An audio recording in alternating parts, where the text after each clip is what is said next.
Hey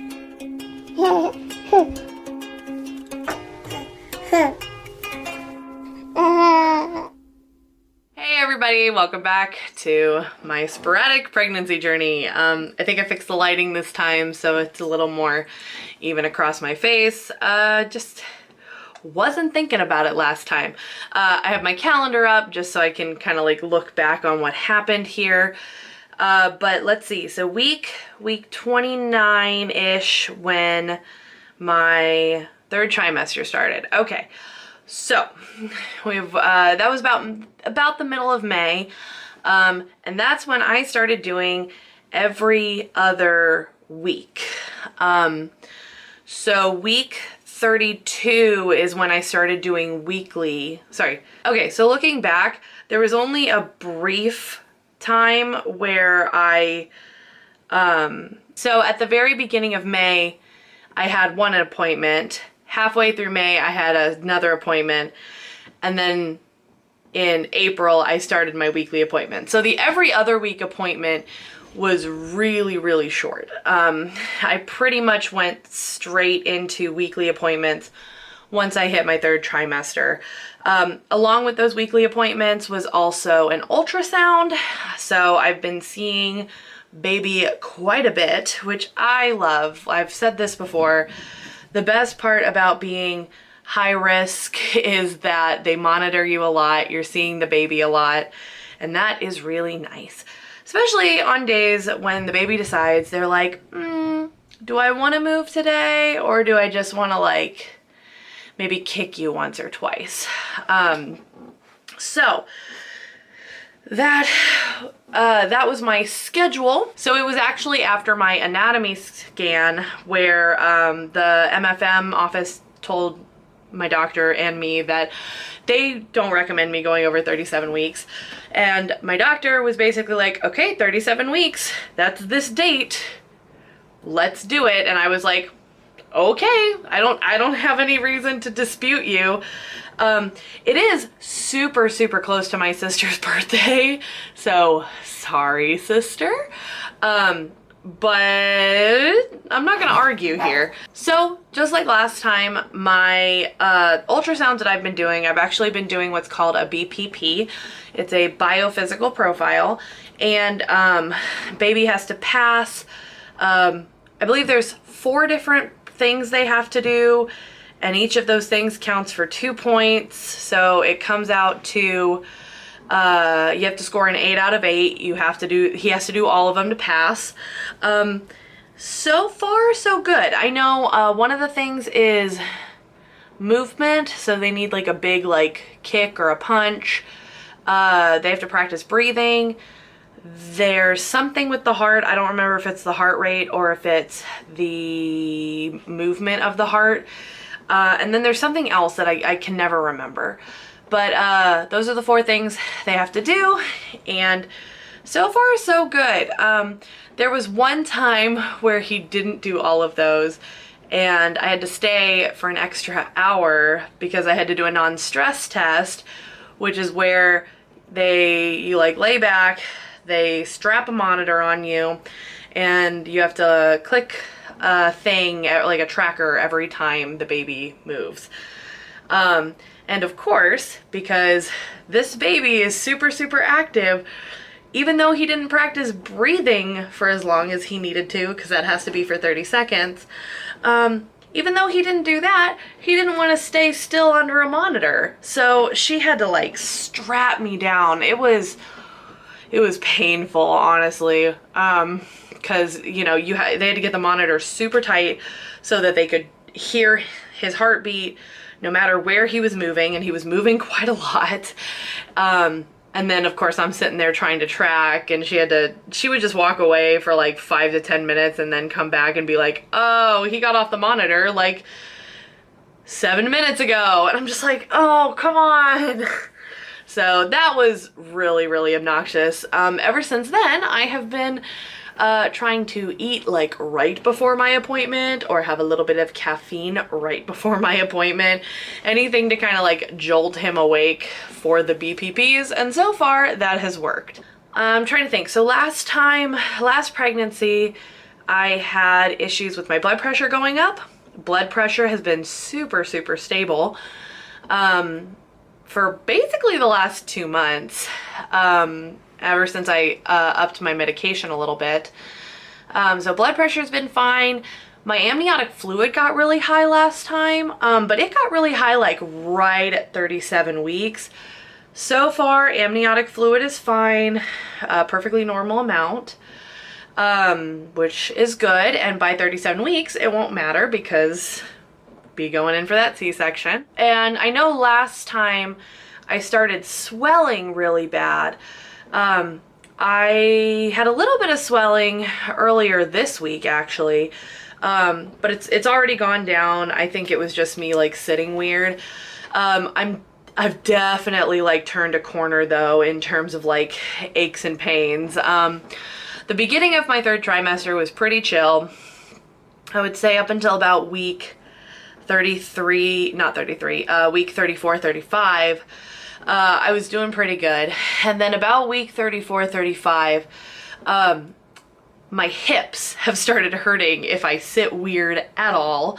I really can't sleep on my side right now because if I sleep on my side, either way, a hip is going to hurt.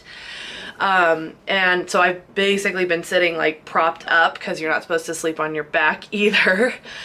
So I have my little pillow fort, which works, you know.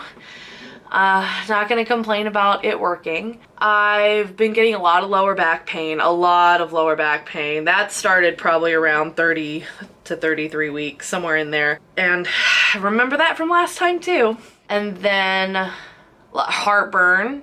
They have already told me baby has lots of hair. I'm already getting a lot of heartburn from that. And then just like the usual, like, you know, it's gonna be a little bit harder to breathe when you're carrying an extra X amount of pounds from a baby. It's gonna be really hard to move up the stairs when you're carrying that much extra weight. My weight in general has been pretty stable as well, which I'm very happy about. It went up a little bit this last appointment, but I also had like actual lunch literally right before the appointment. So I'm kind of like, I think it's more stable than I think it is. But that's kind of it in terms of like symptoms between last pregnancy and this pregnancy. Baby moves constantly. He's a great mover. I've only had a couple times where I've been like, I really should do like a kick count, same as second trimester, to make sure he's okay, but he's a great mover. I'm not worried about him. And I think that's pretty much it, honestly. I don't want to jinx it and say that it's been like a super easy pregnancy, because it hasn't. It doesn't help either. My husband's been out of town. So I'm doing solo parenting with my 2-year-old while being this pregnant. So, you know, getting up off the ground during bath time sucks. But overall, I feel pretty good. I'm going to be so happy to have him out though. But thankfully there's not a lot to talk about. There wasn't a lot of like surprises or things that worried me. Thankfully, it feels very routine at the moment. I say that with 8 days left until my C-section. I'll touch on that briefly. In terms of whether or not I was gonna do a repeat C-section or a VBAC, because of what happened with my last pregnancy, I knew pretty quickly I wanted to do a repeat C-section. My body stalled when we tried an induction. I think it was a little too early probably, but we needed to do it early last time because of how much fluid I had and my high blood pressure and how much weight I had gained from water retention. There were enough factors in my last pregnancy that a C-section made sense for this one, because even though it's been going pretty routine, last time I think it was literally a week and everything kind of flipped. So I was perfectly okay going in for that. The VBAC doesn't scare me. There is that part of me that would have like to try, but I think because I have to go so early, and it's, in fact, whether or not I was planning on doing a C-section, the MFM office suggested I do, I have my baby by 37 weeks, regardless of a VBAC or a C-section. So they did not know what my plan was at the time. So that was just like an added, like, okay, with the singular umbilical artery and everything else, I think it makes total sense. Let's just do the repeat C-section. I know what's gonna happen going into it. And not that that'll make it easier per se, but I do think that is gonna help with the recovery because I know what's coming instead of having to go through a lot of labor, and labor that was, I don't wanna say interfered with. It was, there was a lot that had to go into my labor because I had to get it, you know, like started. So they did like the balloon and everything. And so there was recovery from that. There was recovery from them checking the baby constantly. And then they just ended up doing the C-section. So that's kind of where my brain's at with, or where my brain was at with the C-section versus a VBAC. Now, and I think that's pretty much all I want to talk about right now. I can't think of anything specific because I mentioned all my symptoms. I mentioned the C-section, kind of talked through a lot of stuff. So this is also probably gonna be a long video. So what I will wrap up with saying is we have 8 days to go. I have one more appointment on the Tuesday. And by the time this comes out, it doesn't matter, but I'll have the appointment on the Tuesday, and then that Friday, we go in super early for our C-section. I guess my C-section, but my husband will show up. I'll probably try and do 1 or 2 more videos before all of that.